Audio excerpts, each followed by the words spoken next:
तो देखो हमारे मैम तो गए हैं डर, उन्होंने तो हमारे साथ आना है नहीं। ये देखो ये पीछे से मेरे से बात ज़रूर करेंगे लेकिन फ्रंट पे कोई नहीं आएगा, है ना। That's a very surprising thing for me.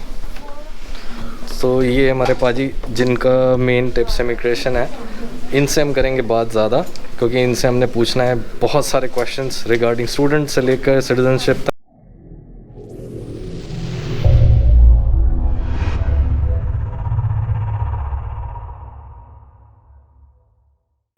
Hello दोस्तों, मेरा नाम है अमनदीप सिंह और आप देख रहे हैं कैनेडियन पेंडू। इस चैनल में हम मोस्टली इमिग्रेशन रिलेटेड आपको इन्फॉर्मेशन देंगे और कैसे कैसे प्रोसेस और कौन कौन से कोर्सेज़, क्या कोर्सेज़ और प्रोसेस क्या होते हैं स्टूडेंट वीज़ा को लेके, वर्क वीज़ा को लेके, पीआर को लेके, क्या क्या क्वेरीज़ होती हैं सबकी और किस किस चीज़ों में उनका दिमाग होता है कि ये हमें होना चाहिए इमिग्रेशन ऑफिसर्स को, कि हाँ हमारे पास ये चीज़ें होनी चाहिए ताकि उनको प्रोसेसिंग में इजी हो। प्लस आप लोगों को पता होना चाहिए कि आपको क्या प्रेजेंट करना है, जो कि आप CIC.ca में देख सकते हैं। ये इनकी वेबसाइट है कैनेडियंस की, तो कैनेडियन गवर्नमेंट की, नॉट कैनेडियंस की, कैनेडियन गवर्नमेंट की। तो आप यहाँ पर जाके अपनी सारी इन्फॉर्मेशन देख सकते हैं और आपको कैसे कैसे डॉक्यूमेंट्स रिलेटेड चाहिए होंगे आप वहाँ से पढ़ सकते हैं। प्लस जैसे कोई आता है इंडिया से एजेंसी के थ्रू खुद फाइल करता है तो उनको पता होता है कि क्या क्या डॉक्यूमेंट्स लगाने हैं। बट कई लोग होते हैं जो अभी भी ये सोच रहे होते हैं कि कैसे लगाना है, हमें पता नहीं है। तो ये आप सब के लिए ध्यान से एक एक डॉक्यूमेंट को समझें। और कुछ क्वेश्चंस है, अभी बेसिक क्वेश्चंस हैं जो आप लोग को पता होने चाहिए, तो वो वीडियो में कवर होंगे। प्लस कैसे कैसे क्वेश्चंस हम लोग के माइंड में होते हैं वो भी इस वीडियो में कवर होंगे। तो बहुत बड़ी वीडियोस हैं, तो मैंने उसको 3 एपिसोड्स में डिवाइड करा है। आई होप आप सबको पसंद आए। Thank you. अगर आपको वीडियो अच्छी लगे तो लाइक, सब्सक्राइब और शेयर ज़रूर करें और कमेंट सेक्शन में मुझे बताते रहें कि आपको कौन सा टॉपिक कवर करना है या आपको क्या अच्छा लग रहा है, तो मैं उसी के हिसाब से आप लोग के लिए सारी डिटेल्स वगैरह मेंशन करूँगा। आई होप मौसम आज काफ़ी अच्छा है, धूप निकली है, कुछ अच्छा ही समझ में आएगा आज का दिन। देखते हैं क्या होता है आज। तो जाइए वीडियो देखिए, एंजॉय करिए और मुझे बताइए कैसा लगा आपको। सो अब हम सेपरेटली आ गए। अब हम आराम से बैठ के क्वेश्चन कर सकते हैं, हम मास्क भी उतार सकते हैं क्योंकि हम सेपरेट रूम में हैं। सिर्फ एक पर्सन से हम बात करेंगे। हमारे व्यूअर्स जो आपको देखें वो आपको बाय नेम आपको जाने। तो जी, मेरा नाम मनप्रीत सिंह है जी, एंड मैं डायरेक्टर हूँ टिप्स इमिग्रेशन में, and I have like more than 10 years experience handling all the immigration cases for Canada. पहले मैं इंडिया से ऑपरेट करता था, but since 2017 I am primarily in Canada, तो मैं यहीं से सारा कर रहा हूँ प्रोसेस अब, and that's about it. Okay, तो पाजी कैजुअली हैं हम लोग, हाँ, आराम हाँ, से बैठे हैं, yes, कोई yes, दिक्कत yes. नहीं है। पाजी को मैं तब से जानता हूँ जब मैंने अपने वर्क वीज़ा के रिलेटेड, मैंने वर्क वीज़ा अपने यहाँ फाइल करा, लेकिन उस टाइम से मैं पाजी को जानता हूँ क्योंकि मैं बहुत सारे मेरे दोस्त होते थे तो मैं उनके पास खून पीने आता था कि मुझे ये पूछना, मुझे ये पूछना, ये पूछना है। तो वो भी बेचारे परेशान हो जाते थे कि नहीं बताएंगे इसको, कोई बात नहीं। तो पहले वो किसी और फर्म पे काम करते थे, अब वो अपनी ओन फर्म स्टार्ट कर चुके हैं। सो ये जो कंसल्टेंसी है, इट्स वेरी नाइस कि they are trying to help all the students even though sometimes they don't ask for the money. So it's very rare कि कंसल्टेंसी में पैसे ना मांगे जाएं, but still it's their job, that's their bread and butter, तो वो भी उनको चाहिए। तो लेट्स गो फॉरवर्ड कि हम कैसे कैसे कैसे कौन कौन से सवाल पूछते हैं उनसे जी। तो भाई सबसे पहले आता है स्टूडेंट यहाँ का। तो स्टूडेंट को कैसे अप्लाई करना चाहिए अपना इंडिया से कि यहाँ से, कौन सा बेटर रहेगा? बेटर तो ये है कि कोई भी बच्चा अगर इंडिया से आना चाहता है, मैं आपको सही बता रहा हूँ, जो आज की डेट में जो सिनारियो है, जो गवर्नमेंट की पॉलिसीज़ हैं, उस हिसाब से अगर बच्चों को आना चाहिए तो the candidate should be graduate back home. अगर वो इंडिया से ग्रेजुएशन करके आता है तो यहाँ पे हर एक प्रोग्राम उसके लिए फिजिबल है, वो आराम से आके यहाँ से रेजिडेंसी ले सकता है। अगर कोई भी बच्चा इंडिया से आना चाहता है, जो मेरी पर्सनल सजेशन रहेगी तो वो यही है कि ग्रेड 12 वाला बच्चा अगर आ रहा है तो उसके लिए ये सजेशन है कि ओंटारियो, BC जो मेन सिटीज़ हैं उसके बाहर आए, क्योंकि उनको वहाँ पे आके प्रोविंशियल नॉमिनी प्रोग्राम्स में उनकी हेल्प हो जाती है। बिकॉज कनाडा के प्रोग्राम्स इस हिसाब से डिज़ाइन हो रखे हैं कि उनको काफ़ी लोग चाहिए जो अलग अलग प्रोविंसेस में जाके इमिग्रेट हों, वहाँ पे जाके सेटल डाउन हो जाएं।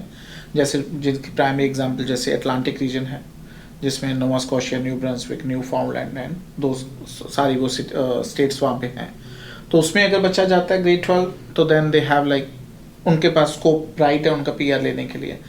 यहाँ पे मेजॉरिटी पंगा ये हो रहा है कि इस वक्त जो सिचुएशन जो चल रही है वो ये है कि ग्रेड 12 करके जो बच्चे यहाँ पे ओंटारियो में आते हैं, BC में आते इसी हैं। बात पे आने वाला था कि मतलब सबसे ज्यादा हम लोग के अंदर एक्साइटमेंट होती है आफ्टर 12 कि हम जल्दी से जल्दी बाहर कनाडा आ जाएं। और कनाडा में भी सबसे ज्यादा टोरंटो का नाम है, ओंटारियो का नाम है, तो सबसे ज्यादा लोग वहां पर प्रेफर करते हैं कि क्यों, क्योंकि मेरे दोस्त वहां पर हैं, मेरे रिलेटिव्स वहां पर हैं। तो जिनके रिलेटिव्स हैं मैं मान सकता हूँ कि वो they can handle them, accompany them, मतलब वो इजी है।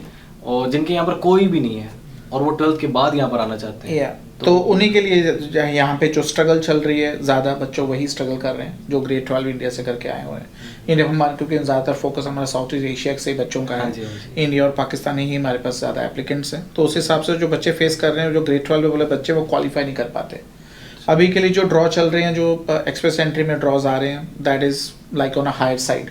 जो ग्रेड 12 के स्टूडेंट्स हैं वो उतने स्कोर नहीं कर पाते CRS में, and they are migrating to other provinces, जो अभी चल रहा है। इवन हमारी भी जो भी क्वेरीज ज़्यादा से ज़्यादा क्वेरीज वो यही है कि सर कहीं पे माइग्रेट हो जाएं, कहाँ पे जाएं, कौन सी प्रोविंस में जाएं जहाँ पे उनकी PNP हो जाए और रेजिडेंसी हो जाए।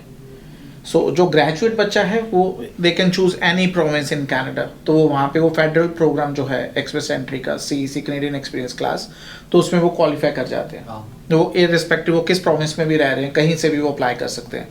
लेकिन जो ग्रेड 12 वाला स्टूडेंट है उसके लिए फिर चांसेस बहुत कम हो जाते हैं यहाँ पे। लिस्टिंग 8,777, यस, जो कि मैंने देखा नहीं है 8,777, बट हाँ बहुत लोग अकॉम्प्लिश कर जाते हैं, लेते हैं, yes. हाँ लेते हैं, अकॉम्प्लिश कर जाते हैं, बट मोस्टली रीजन 7 पे ही फॉल होके 7.5 इसी में फॉल होके वो लोग स्टेबल हो जाते हैं। तो उस वजह से उनको स्कोर, अगर इंग्लिश एबिलिटी में उनका इतना स्कोर आ रहा है तो उनके 425 पॉइंट्स बनते हैं after acquiring 1 year experience in Canada.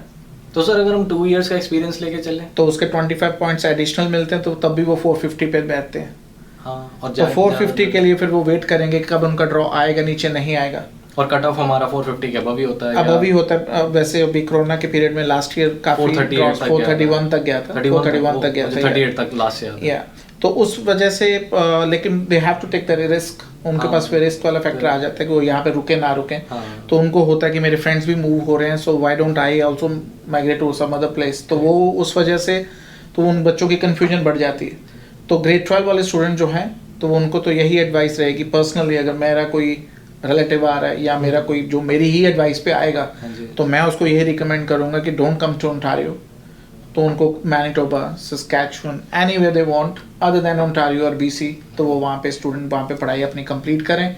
उनको प्रोविंशियल नॉमिनी प्रोग्राम्स हैं उनके लिए सूटेबल, तो उसमें वो आराम से PR हो सकते हैं। तो सर फिर इस चीज को लेके जॉब्स को लेके भी तो फिर इशू होगा ना, जब वो ग्रोइंग मतलब लोकेशंस हैं, तो ग्रोइंग लोकेशंस में तो फिर जॉब्स का भी इशू होगा। वो जॉब्स का इशू भी है वहाँ पे, एंड लाइक ये बहुत सारे फैक्टर्स होते हैं। उनको ये भी होता है कि हमें मेरे रिलेटिव्स यहाँ पे हैं, मेरे को पोस्ट सेटलमेंट यहाँ पे सपोर्ट मिल जाएगी, फैमिली सपोर्ट हो जाएगा, तो वो फैक्टर्स होते हैं। लेकिन because that's how it is. या तो फिर बच्चे यहाँ पे जो कर रहे हैं, जो सिस्टम चल रहा है, is not that easy, but somehow they are coping up with it. जो भी उनकी रिक्वायरमेंट्स है वो पूरी कर रहे हैं।